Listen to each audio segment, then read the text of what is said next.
Alma Rosé, the music that lived in the shadow of death. Imagine a world where music is not decoration, not background, not entertainment, but the only thing that reminds you that you were once human. A world where sounds are not born in concert halls, but between barracks, in mud, in cold, in hunger, where melodies receive no applause, only silence, where music does not build a career, but holds lives together. This world was Auschwitz-Birkenau, and in this world stood a woman, a violin in her hand. Her name, Alma Rosé. She does not know how long she will live. She does not know how many days she has left.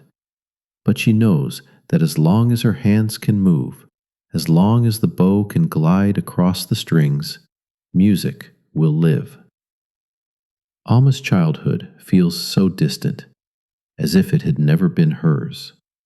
Vienna, the elegant, cafe-filled, music-soaked city of the turn of the century, where the clatter of trams blends with the murmur of coffee houses, where the wind from the Danube carries the city's sounds, where music is not an exception, but part of everyday life. The Rosé family apartment was full of sound, not just instruments, sound. Violin rehearsals, piano runs, sheet music on the table. Her father, Arnold Rosé, concertmaster of the Vienna Philharmonic, going over Mahler symphonies again and again. As a little girl, Alma often sat in the corner of the room, legs tucked under her, watching her father play. She did not yet understand the structure of music, did not know what modulation meant, did not know what dynamics were.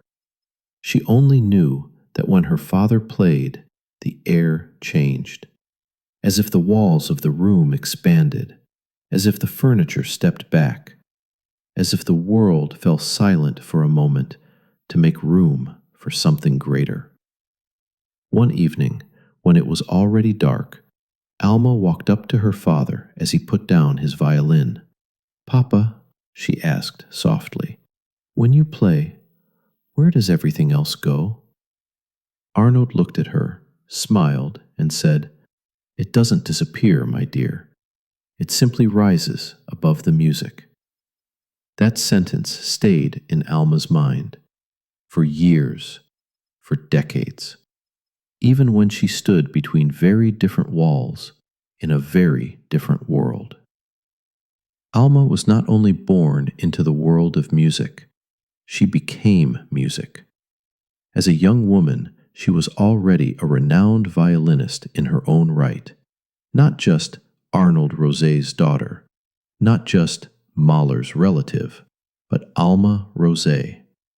Concert halls, elegant dresses, bows on stage, applause, bouquets, reviews in newspapers. The violin in her hands was like another language, not spoken with words, but with sounds that expressed what she carried in her heart. One evening, after a concert in Vienna, an elderly woman approached her. Her hands trembled, her voice was soft, but her eyes glistened with tears. "Young lady," she said, "when you played, for a moment, I forgot that I am old." Alma smiled, took the woman's hand, and replied, "As long as you can hear music, you are not old." She did not know that one day this sentence would echo inside her in a place with very different faces. Then the world slowly changed. At first, there were only words, newspaper articles, posters, speeches, then laws, restrictions, lists. The names of Jewish musicians slowly disappeared from posters. The doors of concert halls closed before them. The music that once united people now suddenly divided them. At first, Alma did not want to believe it. She did not understand how something that had been of value could suddenly become a burden, how something that had lifted her up could now mark her. But reality did not ask questions. Reality simply collapsed onto her. First, the work opportunities disappeared. Then safety. Then home. Alma became a refugee, not in the romantic sense, not like a heroine in an adventure novel, but like millions at the time, with papers, bags, fear. She tried to cross borders. She tried to hide. She tried to survive. But in 1943, she was arrested, and one day, on a cold, gray morning, she was placed on a train. They did not tell her where she was going. They did not tell her how long the journey would be. They did not tell her what awaited her. But in the crowded, airless wagon, where people stood pressed against each other, where children cried, where someone prayed, someone cursed, someone stared silently ahead, Alma closed her eyes, and in her mind a melody began to play. There was no violin, no instrument, only the inner voice. A slow, sad, yet somehow pure melody, as if her soul was trying to make the unbearable bearable. Auschwitz-Birkenau did not appear to her as a place, more like a condition. The train door opened, cold air rushed in, along with shouting, orders, dogs barking. The ground was muddy, the air smelled of smoke, and in the distance stood chimneys from which thick black smoke rose into the sky. Alma did not know what it meant, not yet, but she felt that this place did not know mercy. The prisoners were lined up, women, men, children. Someone cried, someone prayed, someone just stood there, as if they had already given up.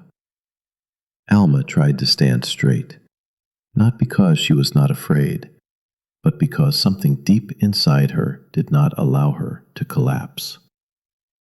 As long as I stand, she thought, I live. She did not know how many times this sentence would return to her.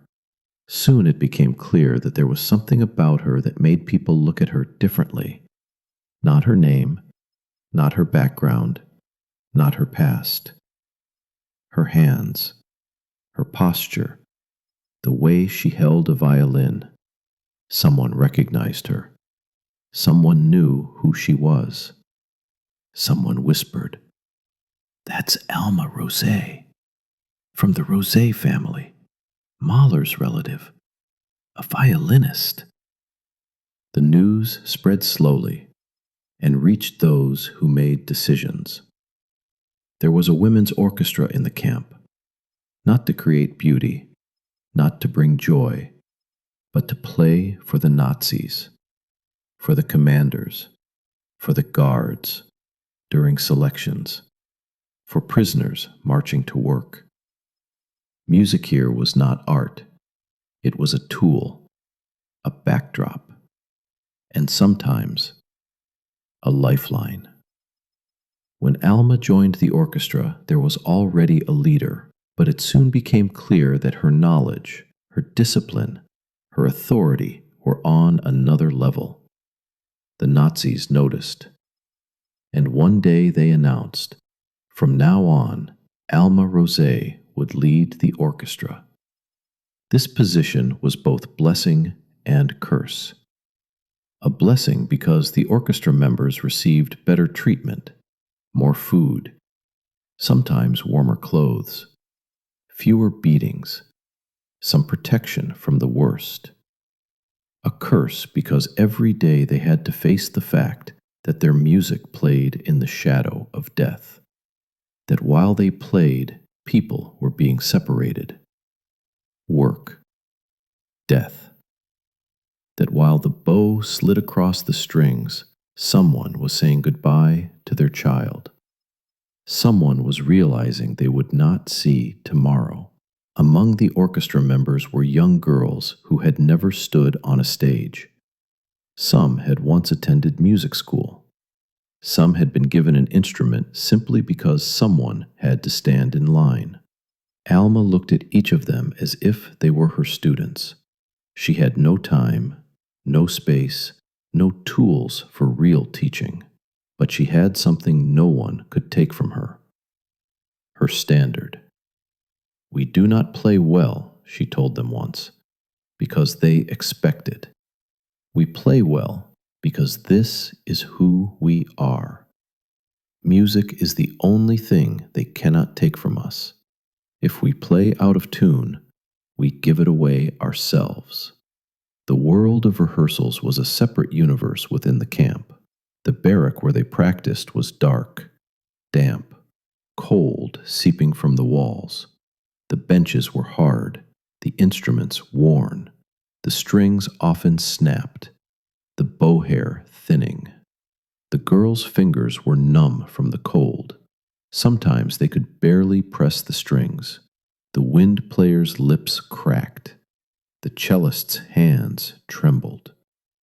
But when Alma lifted her violin, something changed. Not the temperature, not the hunger, not the fear, but the meaning. "Let's start again," she often said. "Not because they want it, because we want it." There was a girl who always missed her entrance. She was young, barely 20, dark circles under her eyes, pale skin, shaking hands. One rehearsal, after missing her entrance for the third time, she burst into tears. "I can't do it," she whispered. "I don't know how. I'm not a musician. I was just a seamstress." Alma walked to her. She did not shout. She did not humiliate her. She simply looked at her and said softly, "You are a musician now, not because you have a certificate, but because you stand here with an instrument in your hand and you try. That is enough." The girl looked up at her and for the first time felt that in this place where everything had been taken from her, something could still be hers. The days of selections were the darkest in the camp. Prisoners were lined up. One side, another day of work, another day of hunger, another day of exhaustion. The other side, the end. The orchestra had to play. They were not asked whether they wanted to. They were not asked whether they could. The sound of violins, cellos, wind instruments mixed with shouting, crying, orders. Alma stood like a statue, her posture straight, her gaze fixed forward, her hands steady. Inside, however, behind every note she saw a face, a mother holding her child, a man trying not to cry, an elderly woman who no longer asked anything. "I cannot look," she told herself. "If I look, I cannot play. If I cannot play, they will die. The orchestra, the girls, those who stand behind me." And she played, not because she agreed with what was happening, but because she knew music was the only shield they had left. One evening, a particularly thick fog settled over the camp. The air was cold. Only a few weak lights flickered between the barracks. The orchestra members sat exhausted in the rehearsal room. They had received little food that day. Their bodies were weak, their eyes hollow, their spirits drained. "I can't play today," one girl said. "I can't feel my hands." "Me neither," another added.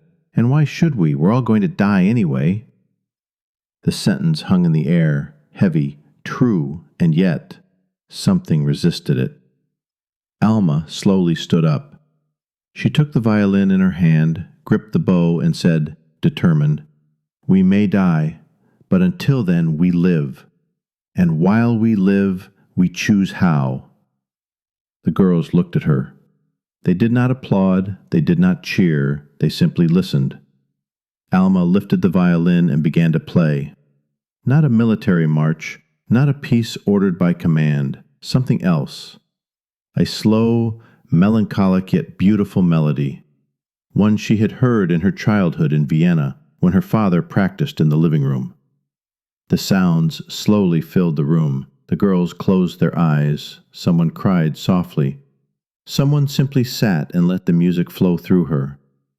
For a moment, there was no Auschwitz, no camp, no barbed wire, no guard tower. Only music and those who listened. Alma was not a saint. She was not flawless. She was not unbreakable. There were days when she collapsed, when her body gave up, when her legs trembled, when her head pounded, when her heart whispered, "Enough." One such day she sat in the corner of the barrack, the violin beside her, her hands covering her face. One of the girls approached her, the one who had once been a seamstress, the one who had said she was not a musician. Now she stood there and spoke softly. "Gentle Alma, if you give up, we give up too." Alma slowly lowered her hands. Her eyes were red, her expression tired, but her voice clear when she said, "Tired. I won't give up. I just sometimes forget that I'm still alive." The girl smiled. "As long as you play," she said, "we live." That sentence stayed in Alma's mind like an echo, like a motif in a symphony that returns again and again. In the spring of 1944, Alma fell ill. In the camp, illness was not simply a physical condition. It did not mean you needed rest. It meant you were closer to the end. Fever, weakness, dizziness, the body that had fought every day now slowly gave up. The girls desperately tried to help her. They saved food for her from the little they received. They begged for water. They tried to convince the doctor to give her something. But the camp's medical system was not built for healing. It was built for selection. Alma lay on a bunk in the dim light of the barrack, her violin beside her, as if she might still reach for it. The girls gathered around her. They were not loud. They did not cry dramatically. They simply sat and watched. Trembling, "Would you play for us?" one girl asked. Her voice trembled, not because she didn't know the answer, but because she hoped she was wrong. Alma slowly turned her head toward her. In her eyes there was still something the camp could not destroy. "Be whispering. In my mind, I still play there." The girls closed their eyes, and it was as if they truly heard it.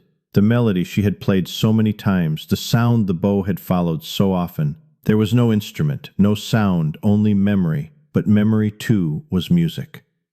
When Alma Rosé died, there was no fanfare, no eulogy, no gravestone. Life in the camp went on, trains arrived, selections continued, chimneys smoked, but something changed. The next day, the orchestra members stood in the rehearsal room, instruments in their hands, eyes red, throats tight. "Sad, who will lead the orchestra now?" someone asked. Silence. Not because there was no answer, but because everyone knew no one could fill that place. Finally, one girl stepped forward. She was not as skilled, not as strong, not as authoritative as Alma, but she lifted her bow and said, "Determined, let's play. For her." And they played, not as before. Something was missing, something that could not be replaced, but the music still sounded, and in every note there was something of Alma, the posture, the discipline, the dignity, that stubborn, quiet resistance that said, "They may have taken everything from us, but the music is still ours." Alma Rosé's story is not about music being beautiful, not about art uplifting. It is about music being able to give life even where everything else has already died. About a woman who once played in the elegant concert halls of Vienna, yet in one of the darkest places on earth was still able to save something of what we call human. The sound of her violin still echoes in history. Not loudly, not boldly, not demanding attention, just there, like a soft, persistent melody that refuses to fall silent. And if you listen closely, You may hear it whisper, "Beauty does not disappear, not even when everything else does." The orchestra members later often said that for a few days after Alma's death, it was as if the camp itself held its breath. Not because the Nazis mourned her, but because something in the air had changed. Something that could not be spoken, yet everyone felt. During rehearsals, the girls still instinctively looked toward her place. the spot where she always stood, on the left side, under the half-broken window, where the light sometimes fell on her as if illuminated by an invisible spotlight. Now only an empty chair stood there, a crack on its backrest, a scratch on its leg from a hurried movement long ago. Small, insignificant details, but for the girls, these were the last things they could hold on to. One evening, when the sky above the camp was unusually clear and the stars shone as if a distant, forgotten world were sending a message, the orchestra members sat silently on their bunks. They did not speak. They did not cry. They simply listened to the silence, which now felt heavier than ever before. The seamstress girl, the one who had once said she was not a musician, slowly sat up and looked at the others. "Do you think," she began softly, "do you think Alma is still playing somewhere?"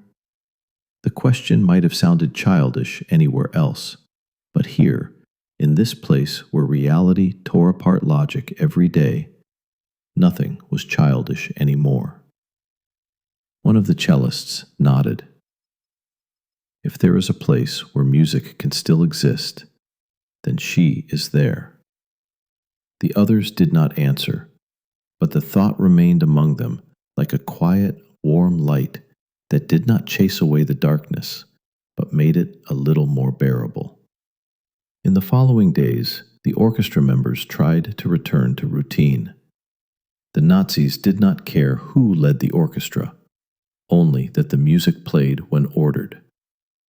But for the girls, every note carried the weight of absence. The bows moved more slowly.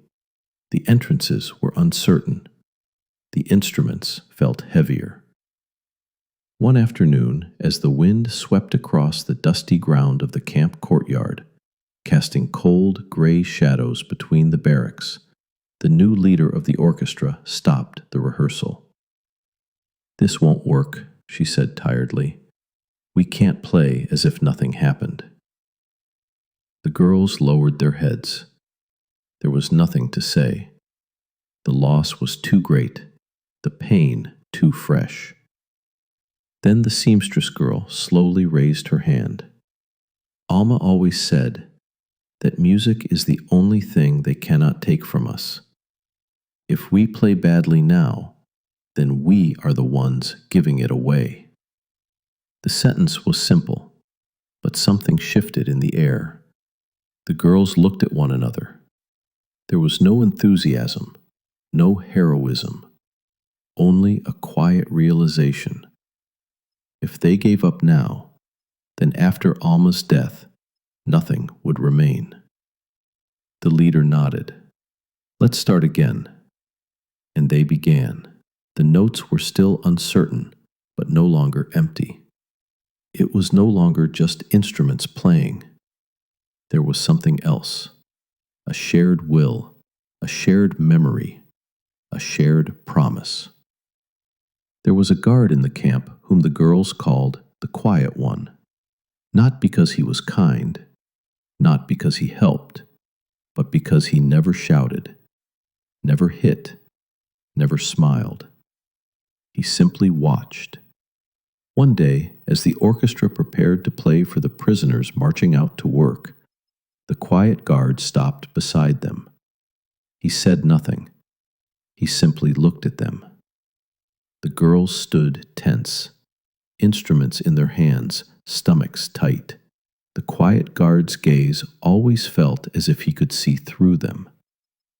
Then, suddenly, he spoke. His voice was deep, hoarse, almost human. "Your leader, that woman, Alma Rosé, she played well." The girls froze. They did not know what to say. They did not need to. The guard continued. "Music, here, is a strange thing." The sentence trailed off, as if he himself did not know what he wanted to say. Then he turned and walked away. The girls did not speak of it for a long time, but each of them felt, if even a guard sensed the absence, then Alma had truly left behind something that even this place could not destroy. After the war ended, when the surviving girls tried to build new lives in different countries, they sometimes wrote letters to one another. In these letters, they never described the horrors of the camp. They did not write about selections or death or fear, but they always wrote about Alma, about how she stood with the violin in her hand, back straight, eyes stern, yet carrying a deep human warmth. About how she taught them not only music, but posture, dignity, the knowledge that even in the deepest darkness, there is something that cannot be taken away. About how she played in a place where music did not belong, and yet it was there, because she was there. And perhaps this is Alma Rosé's greatest legacy. Not the concert halls, not the reviews, not the fame, but that in one of the darkest places on earth, she was able, through music, to create something human. That the sound of her violin lived on even when everything else fell silent, and that those who heard her, even once, never forgot. Because the music born in the shadow of death does not disappear, does not fade, does not die. It simply continues in those who heard it and in those who pass it on.